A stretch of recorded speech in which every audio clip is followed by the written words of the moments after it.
අද ප්‍රෝග්‍රෑම් එක කරන්නේ අපි සෙලෙස්ට් ෆාම් හවුස් එකේ අම්බේවෙල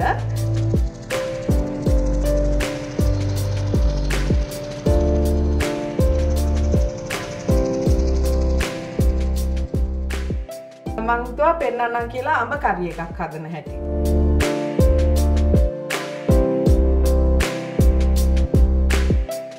ඒකට අවශ්‍ය දේවල් අමු අඹ එහෙම නැත්නම් පැහිලා ලාවට ඉදීගෙන එනේව වුණත් කමක් නැහැ.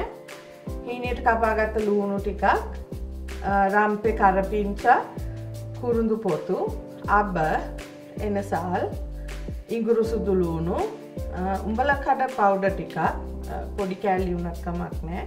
කහ, බැදපු තුන පහ, මිරිස් කුඩු, ලුණු, තෙල්, සීනි. අපි බලාගමු මේක හදන විදිය. ඉස්සෙල්ලම අපි පොඩි ටෙම්පරාදුවක් දාගෙන ඉන්න ඕනේ. අඹ එක දාන්න ඉස්සෙල්ලා. තෙල් මේස හැඳි දෙකක් විතර ගන්න. මෙතන අඹ ගෙඩි 3ක් විතර කපලා තියෙනවා. මම අඹ කපලා තියෙන්නේ මෙහෙම ගෙඩිය දිග අතට පළලා ආයෙ හතරට පළලා. ඔයගොල්ලෝ පොඩි අඹ නම් ගන්න ඊට වැඩිය දෙකට විතරක් පළන්න. ගොඩාක් හීනි චූටි කෑලි කපන්න එපා. මොකද තැම්බෙද්දි නැත්තම් අර අඹ මස් එක දිය වෙලා යනවා. එතකොට වැඩක් නෑ. පොත්තයි කට්ටයි විතරයි ඉතුරු වෙන්නේ. මේක ඩීසීඩ් කරගන්න, ඇටාස් කරගන්න. තෙල් මේස හැඳි දෙකක් විතර දාන්න. හොඳට රත් වෙන්න දෙන්න තෙල් එක. අපි මේ ටික දැන් ටෙම්පරාදු කරගමු. මම එනසල් ඇට 4ක් විතර 5ක් විතර ගන්නවා. අරගෙන පොඩ්ඩක් ගොඩ කුඩු කරන්න තලන්න නෙමෙයි, පොත්ත පිටින් මෙහෙම චුට්ටක් නිකන් තලා ගන්න. මේකට අබ තේ හැන්දක් විතර දාන්න. රාම්පේ කරපිංච,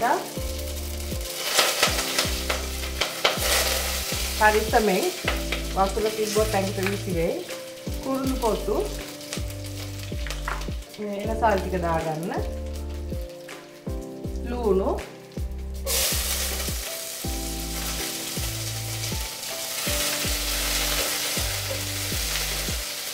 මේ ලුණු ටික සුට්ටක් බැදෙනකොට ඉඟුරු සුදු ලුණු දාන්න. ඉස්සෙල්ලාම ඉඟුරු සුදු ලුණු දාන්න එපා. මොකද ඒකට කර වෙනවා. සුදු ලුණු මේස හැඳි දෙකක් විතර, ඉඟුරු මේස හැන්දක් විතර,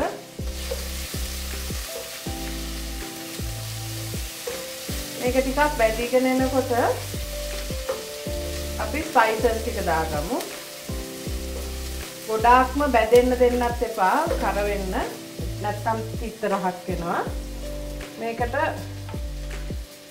ලුණු මම දැනට ලුණු තේ හැඳි භාගයක් විතර දාගන්නවා. අඹ දැම්මන් පස්සේ ආයෙත් ටිකක් දානවා. කහ තේ හැඳක් විතර, බැදපු 3-5 තේ හැඳි දෙකක්, මිරිස් තේ හැඳි දෙකක්. ඔයගොල්ලෝ සැරට කැමති නම් ඊට වැඩියෙන් දාගන්න. දෙකක් හෝ 3ක්. උඹලා කඩ මේස හැන්දක් විතර දාගන්න. මේකත් පොඩ්ඩක් වෙලා මිනිත්තු භාගයක් විතර බැද ගන්න. එතකොට අර ස්පයිසස් වල හොඳට ෆ්ලේවර් එක එනවා.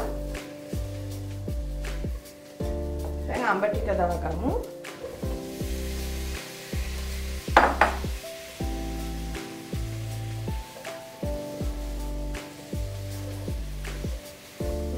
කලවම් කරන්න.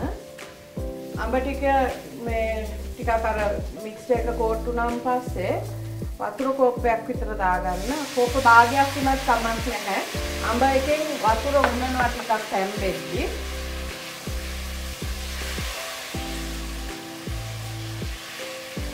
මේක අඩු ගින්දරේ වහලා මුඩියකින් වහලා හොඳට තැම්බෙන්න දෙන්න.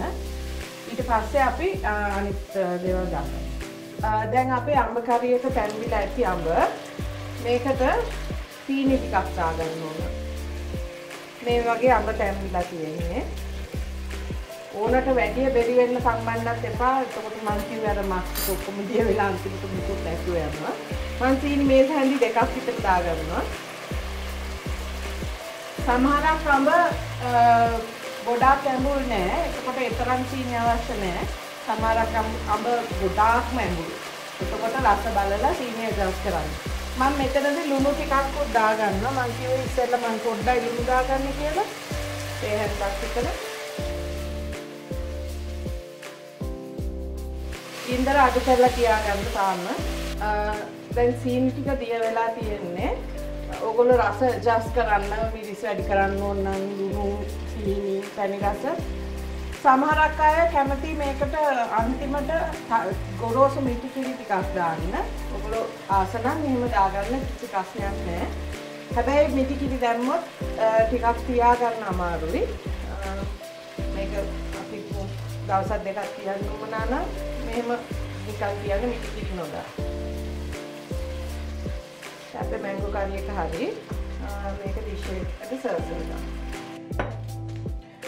අපි මේක සර්ව් කරගමු.